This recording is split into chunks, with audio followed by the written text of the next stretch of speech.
What's up everyone? Thank you so very much for clicking on this video.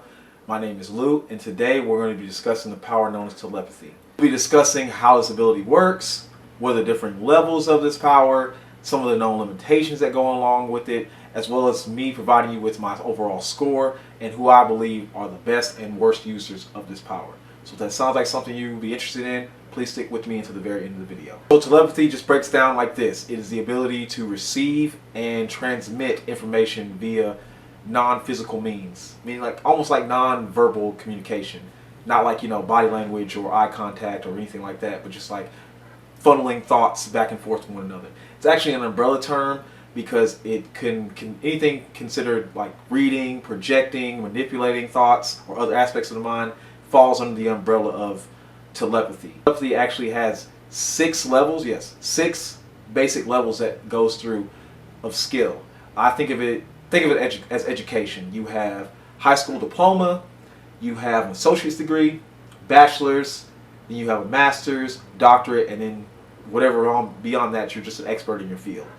So we're just going to go ahead and dive into those fields right now. For your basic level telepaths, you have things like mind reading, telepathic communication, empathy, and of course visual memory reading. Meaning you can so you're not too broken, you don't have much control, like you just got the power. Let's say you got hit by a lightning bolt and you just achieved this ability. So that's all you have. Once you train yourself up a little bit more, you'll actually develop into the advanced level of telepathy.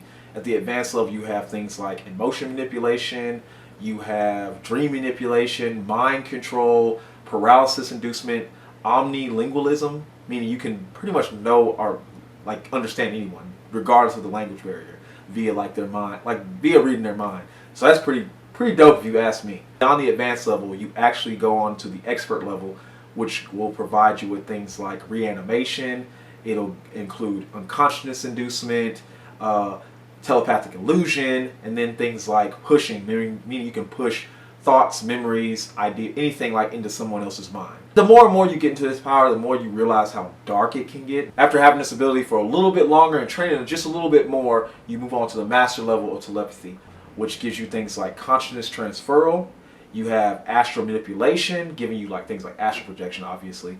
And then you have possession, and then telepathic surgery. Okay, so for possession, I know some people are going to be confused, maybe not, but I just want to clear the air. So mind control and possession are starkly different. Mind control is more or less like, kind of like hypnotism, whereas possession means you are taking over their body and moving them through however you want. Like you're replacing their mind with your own. If you want an example, if you remember from the first X-Men movie, the scene where Magneto and, you know, the Brotherhood is escaping the train station, all the cops are around, and, you know, Magneto's about to kill them all with the guns. Well, what Charles does to Sabretooth and Toad in that scene is really more considered possession. It's not really mind control because he possessed their bodies and he actually spoke through them. So that should, if that makes things a little clearer for you, just in case you were confused.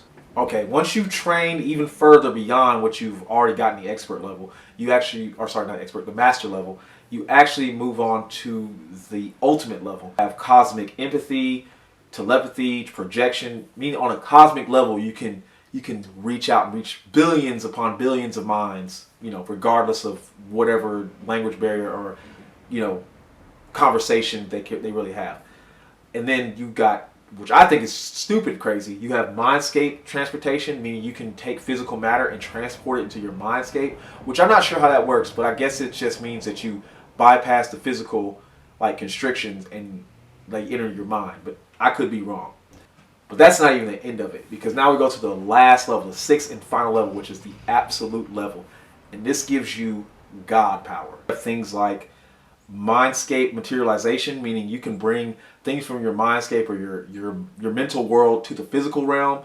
You have omni empathy and telepathy, meaning you can just reach so much further. You're not just reaching billions or trillions or, you know, whatever. You're reaching so many other different people, things, whatever.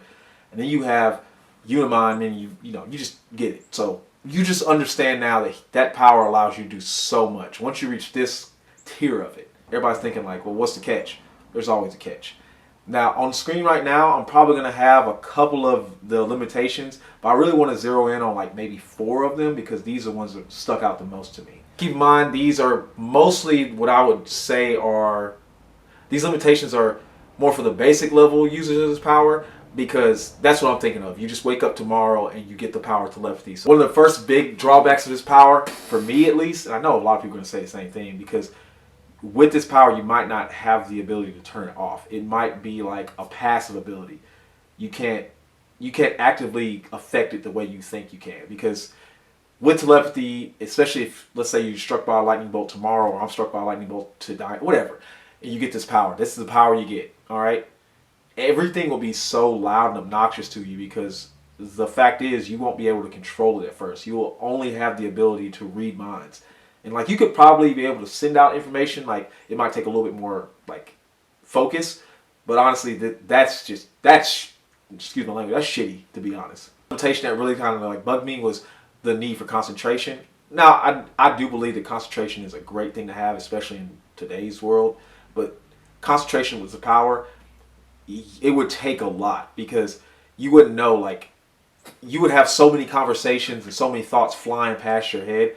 To zero in would take a lot of effort. It would probably be exhausting. Think about being at work and trying to get done with, like, I don't know, a report or inputting information or whatever, inputting data into like a spreadsheet, whatever. Imagine having to, like, how much focus you have to be on, like, you have to have for that, and multiply it by like 1 billion. Another drawback that we have to talk about here is the fact that you won't be able to read impulsive thoughts, like things that are just completely impulsive, just actions.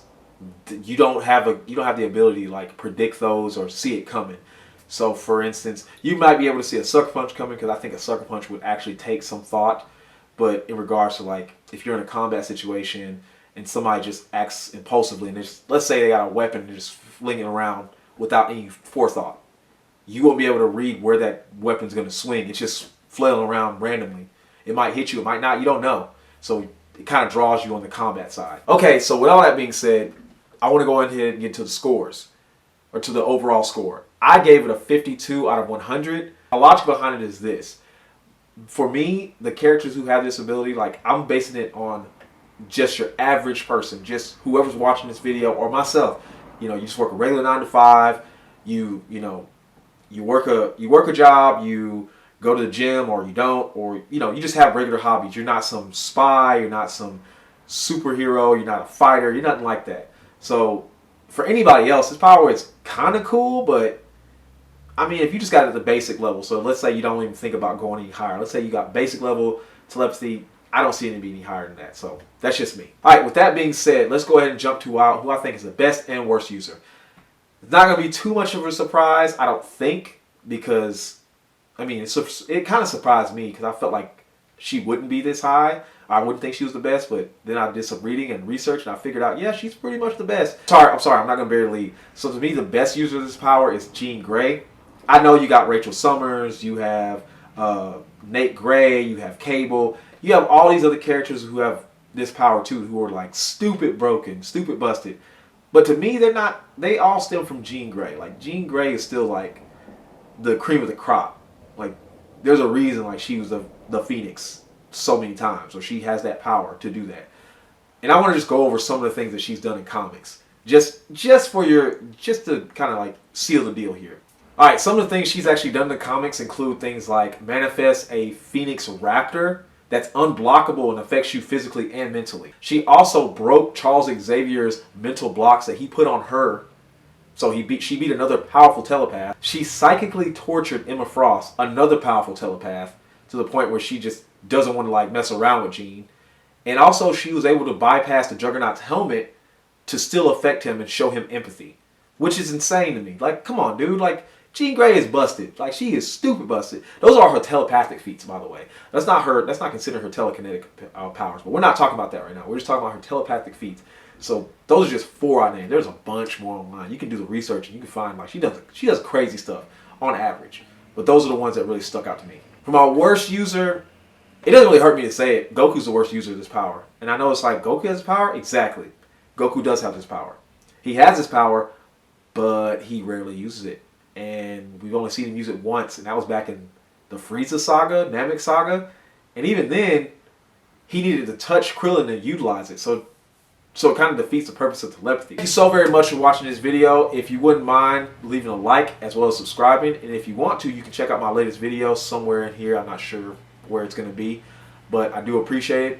Once again, thank you so much for watching to the very end. Hope to see you soon. Peace.